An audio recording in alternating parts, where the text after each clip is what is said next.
امام ابو حنیفہ رحمہ اللہ کے زمانے میں عبداللہ بن مبارک رحمہ اللہ تھے. امام صاحب کے زمانے میں کوفے میں ایک بکری چوری ہو گئی. اب اس کا چور نہیں مل رہا تھا کہ بکری کہاں گئی. امام ابو حنیفہ بڑے پریشان.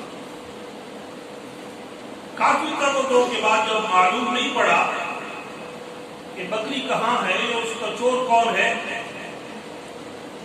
تو آپ نے پوچھا کہ بکری کی زیادہ سے زیادہ عمر کتنی ہوتی ہے. جو تجربہ کار لوگ ہیں کسی سے پوچھا بکری کی زیادہ سے زیادہ عمر کتنی ہوتی ہے. کسی نے بتایا کہ 7 سال. 7 سال تک امام ابو حنیفہ رحمہ اللہ نے کوفہ کے بازار سے بکری کا گوشت خرید کے نہیں کھایا. کہیں وہی بکری نہ ہو جو چوری ہو. یہ تقویٰ ہے. اولئک آبائی فجئنی بمثلہ. یہ ہمارے آباء و اجداد. حضرت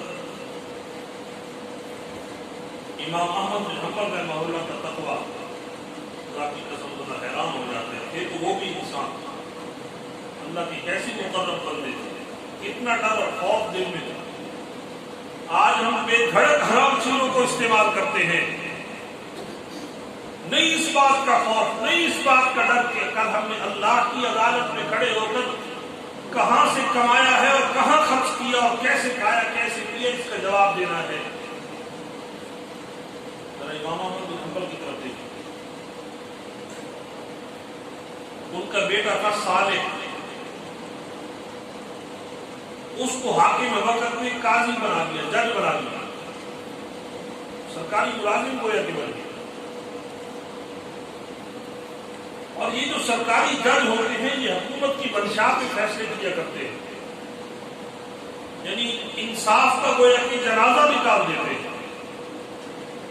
اگرچہ وہ وقت کے امام کا بیٹا تھا، خود بھی متقی تھا، لیکن اس نے چونکہ سرکاری عہدہ قبول کر لیا تو امام احمد بن حنبل رحمہ اللہ نے اس کے گھر سے کھانا پینا مکمل چھوڑ دیا. میں نہیں کھاؤں. ایک دن خادم نے روٹی سامنے رکھی. روٹی کو دیکھ کر حیران ہوا کہ آج مجھے روٹی سے کچھ عجیب سی کیفیت معلوم ہو رہی ہے. روٹی کو دیکھ کر کیا ہے؟ خادم کہنے لگا کہ آٹا گوندنے کے لیے خمیر کی ضرورت تھی. آٹا آپ کے گھر میں تھا، خمیر ختم تھی، تو ہم نے آپ کے بیٹے صالح کے گھر سے تھوڑا سا خمیر لے کر اس میں ڈال دیا.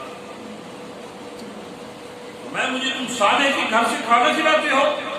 وہ سرکاری ملازم ہے، اس کی کمائی مشکوک ہے. اب یقینی بات نہیں کہ وہ حرام کھا رہا تھا. ہو سکتا ہے اس نے بھی غلط فیصلہ نہ کیا ہو، لیکن تقویٰ ہے. تقویٰ جہاں حلال اور حرام کی تمیز نہ ہو سکے وہاں اپنے آپ کو بچانا چاہیے. اور میں نہیں کہوں گا. خادم نے کہا پھر میں کیا کروں؟ احمد بن حنبل کہتے ہیں اگر کوئی مانگنے والا آ جائے نا دروازے پہ اس کو دے دینا، لیکن دینے سے پہلے بتانا آٹا احمد کے گھر کا ہے، خمیر صالح کے گھر سے آیا تھا. وہ پسند کرے تو دینا، ورنہ نہیں دینا.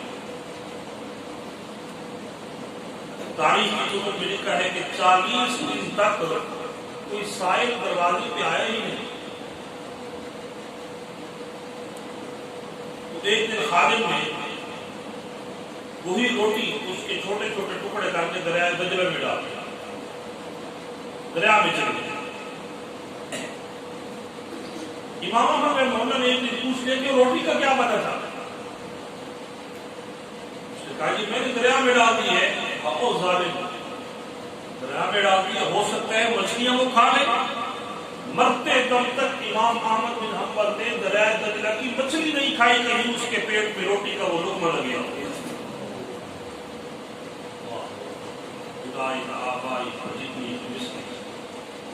تو تقویٰ کا جب یہ معیار ہوتا ہے نا، پھر اللہ کی طرف سے رحمت اور کرم کے فیصلے نازل ہوتے ہیں. انسان جتنی مشکل میں کیوں نہ ہو، جتنی پریشانی میں کیوں نہ ہو، جتنا ضرورت مند کیوں نہ ہو، مشکوک چیز کے قریب نہ جائے.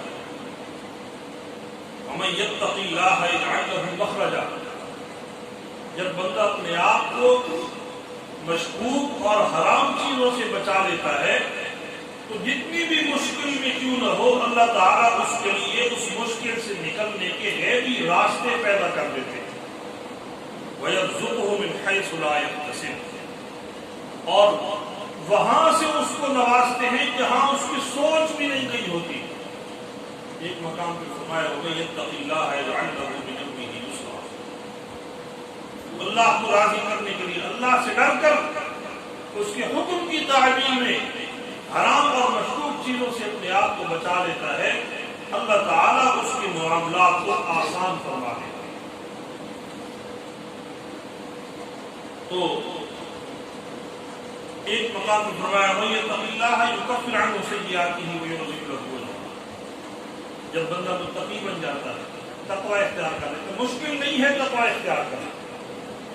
تقوی یہ ہے کہ آپ جو کام بھی کر رہے ہیں آپ دیکھیں حلال ہے تو کر لیں، حرام ہے تو چھوڑ دیں، اور اگر معلوم نہیں تو کسی عالم دین سے پوچھ لیں، اس نے جو بتا دیا اس پہ عمل کرے، نہیں پوچھ سکے تو بھی چھوڑ دیں، جب پتہ نہیں ہے تو وہ کام نہیں کرے۔